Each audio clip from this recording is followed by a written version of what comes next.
কিরে বন্ধু, তোর চাচাই না বললাম বিদেশ থেকে আইছে? হ্যাঁ বেটা আইছে তো। কই সেই তুই না তো? আরে বেটা দেখবি না, আইব না একটু পরে এমনি সময় উঠে। এত বছর ধরে এত চেষ্টা করলাম নিজেকে লুকায় রাখার, আর পারলাম না। ওই দেখ বন্ধু, ওটা তোর চাচা না? কিরে বাতিজারা, কি অবস্থা? খারাই তাতে। হে ইয়াং ম্যান, বাতিজারা, তোমার কি অবস্থা? How are you? কাকা ভালোই আছি, তারপরে কি করছিস বুঝি নাই। কিরে বন্ধু, একটা ইংলিশ কয়। বাতিজা, আমি শুধু ইংলিশ না, চুংপুং ও পারি। কি কর কাকা, চুং চুং পুইংও পারেন? কিরে বাতিজা, তোর হাতটা খালি খালি দেয়া যায়। ল ঘড়ি ল। আর মোবাইল নাই, এলো তোর লাগে একটা মোবাইল আনছি। ল তোরা এটি কি করে রয়েছো? সামনে ঈদ না? মার্কেট করবি না?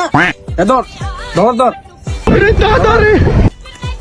কিরে বন্ধু, কাকাই তো ডলার দেওয়া দিছে, আমাকে দিনে ভরপুর মার্কেট হয়েছে রে বন্ধু। আরে বন্ধু, বিদেশি টাকা চাচা মনে দিতেই ঘুরে দিচ্ছে, মোবাইল দিচ্ছে, আমার ডলারও দিচ্ছে। এটা মার্কেটের লেগে, এটা আমার টাকা নাই।